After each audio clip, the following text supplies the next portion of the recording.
here in Tequesta, Florida. And that show just went over great. We had such a ball here at the Mad Hatter.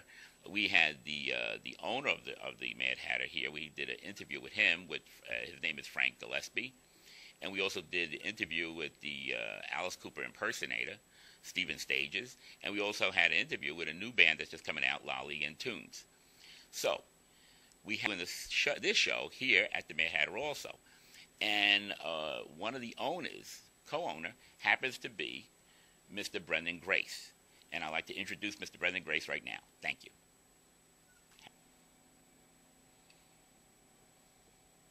Rolling. Well, here is Mr. Brendan Grace. How you doing there, Fred? It's a pleasure having you here on the E-Show. I have been had before, and it's a pleasure to be had again. Okay, that's good.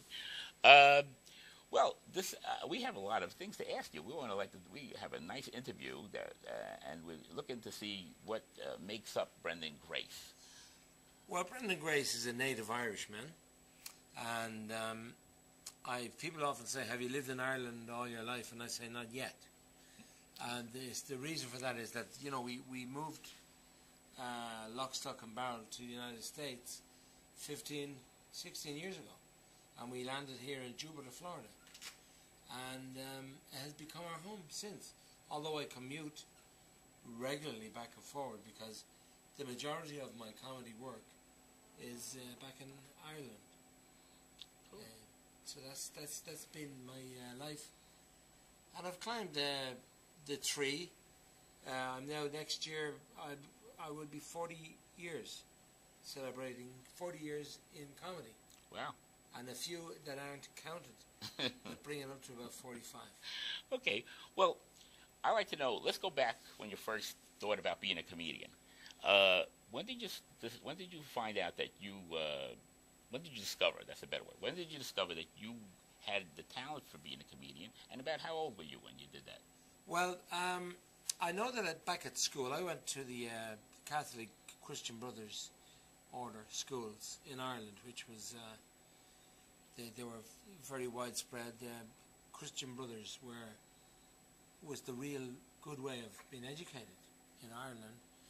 And I went to the CBS, Christian Brothers schools, and I endeared myself to the brothers and the teachers, possibly because I was a fat boy. And people have often said to me, what had fat got to do with it? Well, I was a fat baby, and in school I was a fat boy. Now I'm a fat man.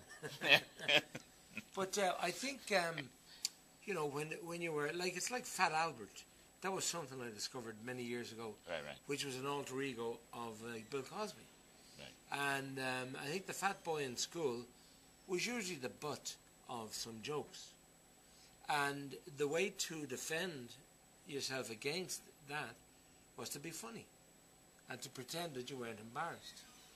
And that's what I did, and I made fun in school when the teachers were missing. I would get up in the front of the classroom and do an act. And that's when I was only about, under 10. And then I went into the business. I was 16. I had a motorcycle accident, my first motorbike. My grandmother bought me a guitar. I learned how to play it badly, and I became a singer. And I started singing in bars. Oh wow! So when did you actually decide that comedy was going to be your main focus? Well, it would have been when I was about 18. With the group that I performed with, it was a 4-part singing group, and the guys used to break strings. And when they break a string, someone would have to keep the show going. So I found myself telling regular jokes, corny jokes. So you became the front man. Then. I became the front man for the band, by default. By default. And that's it. And the comedy, we became a fun group. And one of the other guys in the group, Paul Malone, who's also a great solo performer in Ireland today, he also became funny, and we used to do skits between the two of us, and we became a comedy singing group. So there was a lot of improvising going on over there. Oh, you bet there was. Did you ever get stage fright because of that? Did you ever get where you awkward yes, moments? Yeah. Oh yeah. Yeah. But you see, the thing about it is that being being a singer, guitarist was a great help to me, because if ever I got a blank, I could sing a song. Or if ever the jokes weren't going over good, Yeah, you could get I could sing a John Denver song or Yeah. Johnny Cash. Cool. Because in Ireland we have this great talent to be able to sing like the people who wrote the song. I mean, you might get a guy in Ireland in a band, a regular band, Right, right.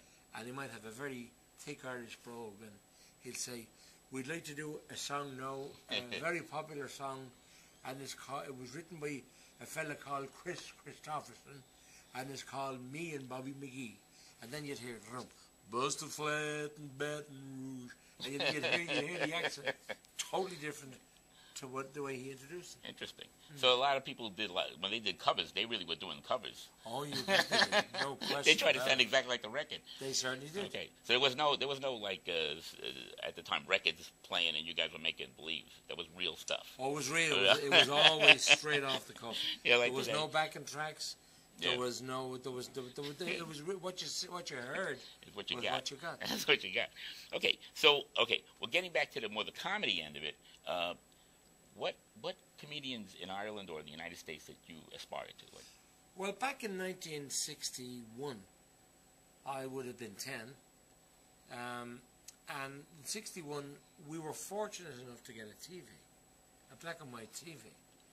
Yeah. Because we came from a very, very humble, I won't say a poor background. I mean, I'm sorry.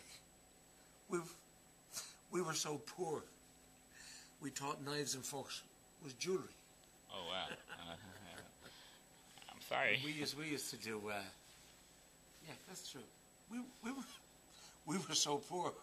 Seagulls used to throw bread to us. But we found that in those days to improvise, was something that you had to do in real life. Right.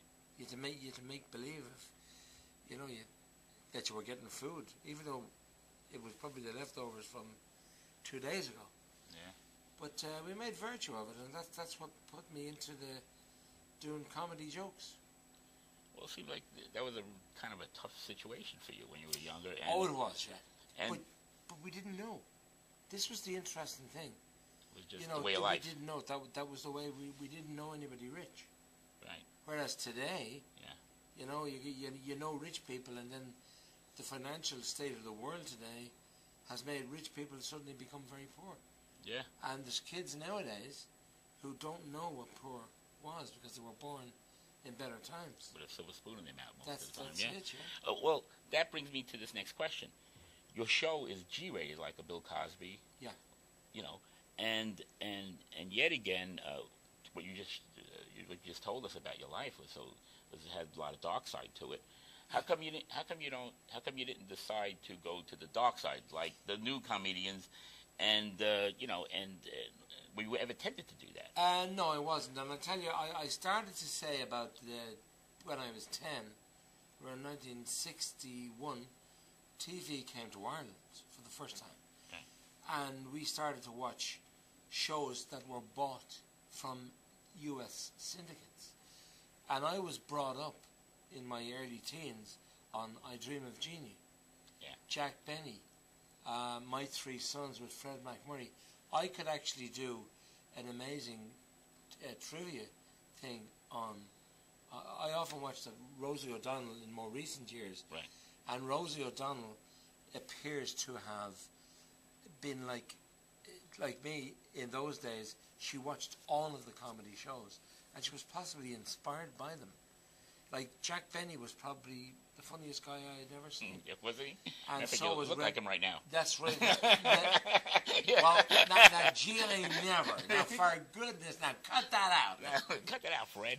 And you've got people like Red Skelton. You've got Yeah. Jackie Gleason, and hundreds more. I mean, even down to Laurel and Hardy. There was no such thing as profanity then, and I learned my trade and my craft from